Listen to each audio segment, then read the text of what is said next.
Hello, my friends, hello, and welcome once again to Stately Vaughan Manor.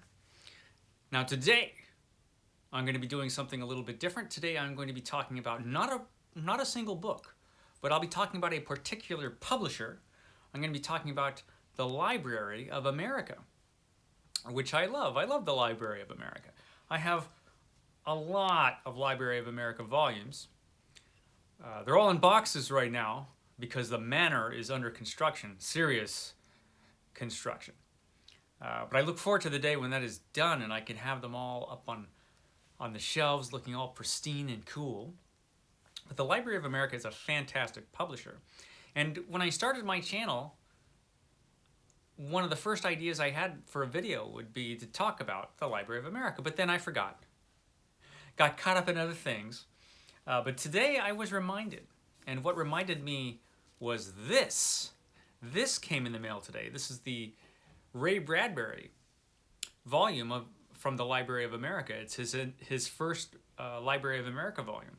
No one is more deserving than this guy to be in the Library of America, to be in the American canon. This is his volume Novels and Story Cycles, and this volume has The Martian Chronicles, Fahrenheit 451, Dandelion Wine, and Something Wicked This Way Comes. So a lot of heavy hitters are in this particular volume. It's fantastic. So I was overjoyed when this came in the mail today.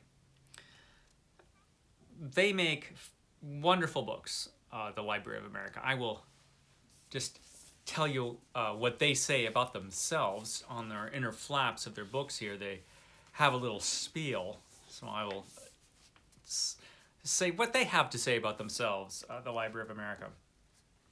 The Library of America helps to preserve our nation's literary heritage by publishing and keeping in print authoritative editions of America's best and most significant writing. An independent non-profit organization, it was founded in 1979 with seed funding from the National Endowment for the Humanities and the Ford Foundation. Library of American editions will last for generations and withstand the wear of frequent use. They are printed on lightweight, acid-free paper that will not turn yellow or brittle with age. Sewn binding allow the books to open easily and lie flat. Flexible yet strong binding boards are covered with a closely woven rayon cloth. The page layout has been designed for readability as well as elegance. And I have to say that everything that they claim there is actually true. These are wonderfully put together volumes. And I can tell you that for sure because I've had some Library of America volumes for over 20 years, well over that. Their first volume came out in 1982, and it was a Herman Melville volume. Their first Herman Melville volume came out in 1982, and they've been publishing Library of America volumes since then. And I can really tell you that it's true because I've gone to the Berkeley Public Library, and they have a lot of these there.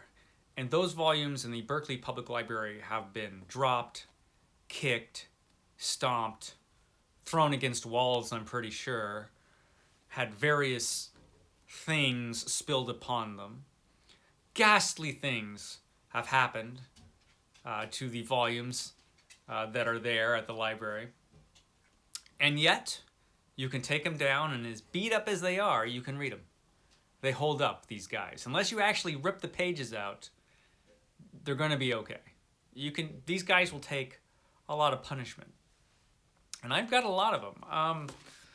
Like I said, most of them are put away in boxes. I brought a box out so we have more to look at than just Bradbury. Oops, knocked my camera. But yeah, I got them all in these gigantic plastic weatherproof boxes. So take the cover off here. I've got all of my important books in the weatherproof boxes. You know, just in case there's a storm or a tornado. You never know nowadays. I'll move this guy over here.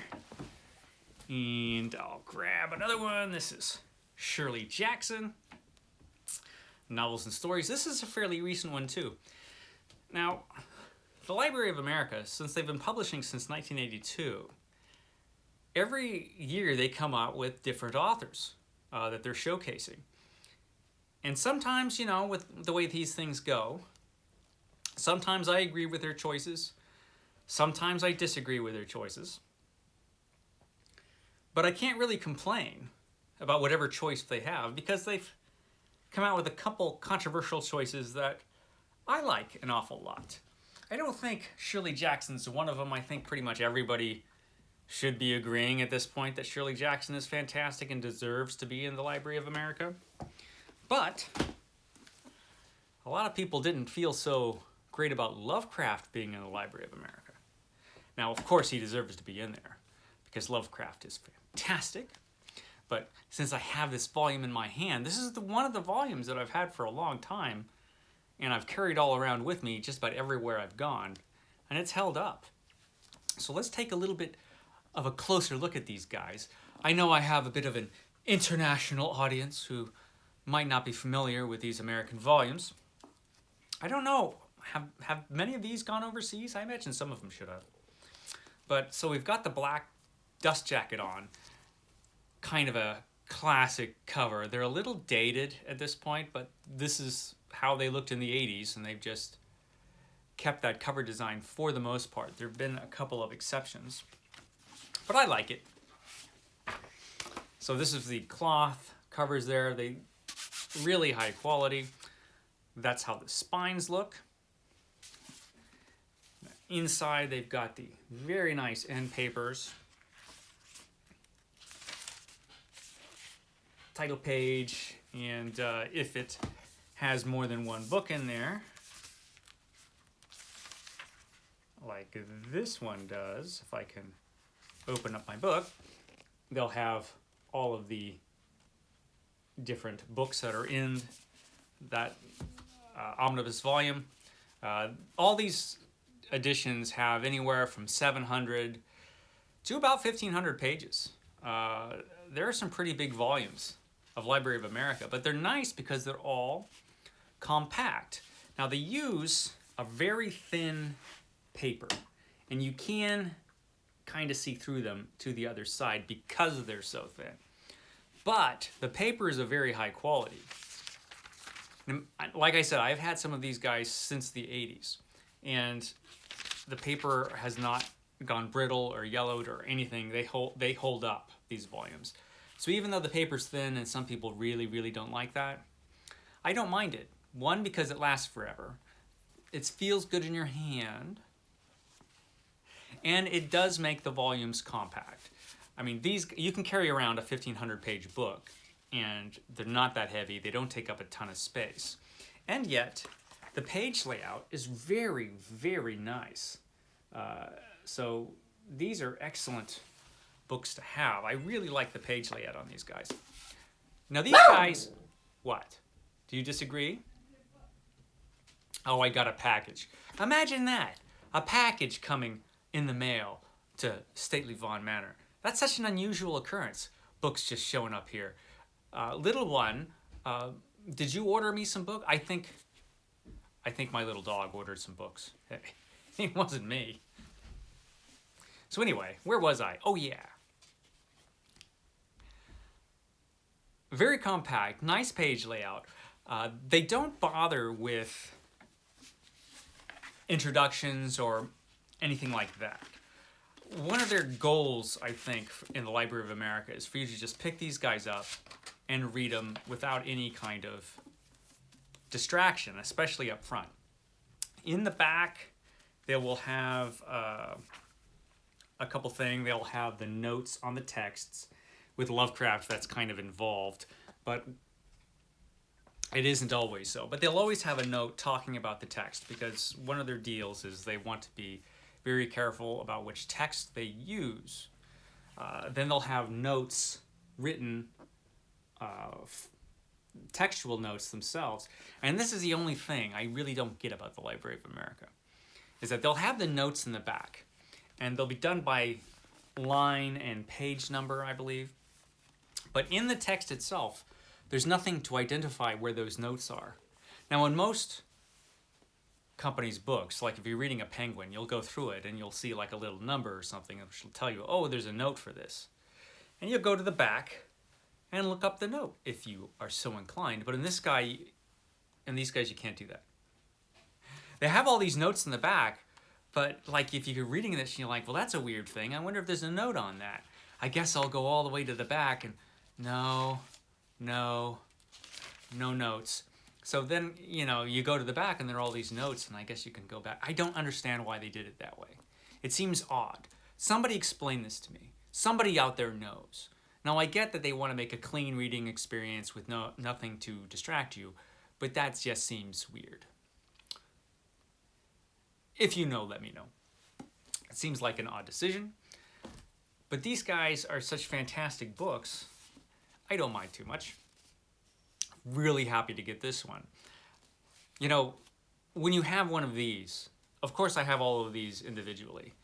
Now I have no reason to have them individually. Once you have a Library of America edition that you know is going to last longer than you, this is going to last longer than me.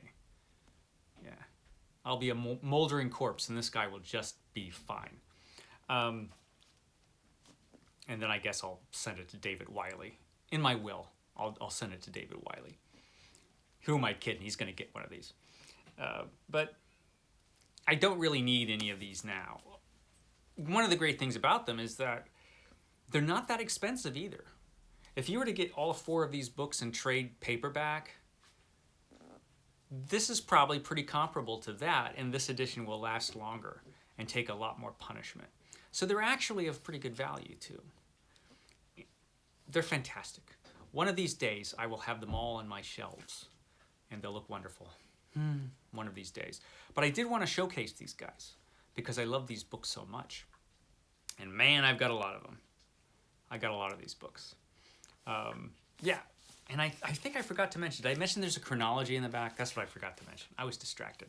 There's a chronology in the back that talks about the events in the author's life, what was going on around the time that the author was alive, when the author's major works were published, all that kind of stuff. No introductions, though, or afterwards in the main series. Now, there are some other cool things. They have some anthologies that are part of their official line. And, well, this is the newest one. I guess this will tell me, at the moment, how many Library of America volumes there are. There are 330 of them. Yeah, there are 330 volumes of these, more of them coming every year. Up till the time I did BookTube, I always tried to read about 5 or 6 of these a year. That has fallen away this year. But I think next year I'm going to start that again. So I'll read one of these probably every 2 months. Because I like reading big chunks of an author all at one time. That's always fun. And these are just great books to have. Easy to carry around. Good stuff. Okay, I've rambled on long enough about these guys. So yeah, if you're interested, there you go. Library of America, awesome publisher. You don't see any of them here because I have a whole other area that I had them. Someday I'll have that area again and I might film in front of that on occasion. Who knows? We will see. Always a thrill a minute here at Stately Vaughan Manor. So I will catch you tomorrow. I'm going to hope to have my 10 favorite science fiction novels up. That's a good time. And I will see you then. Thanks, guys. You have a great day.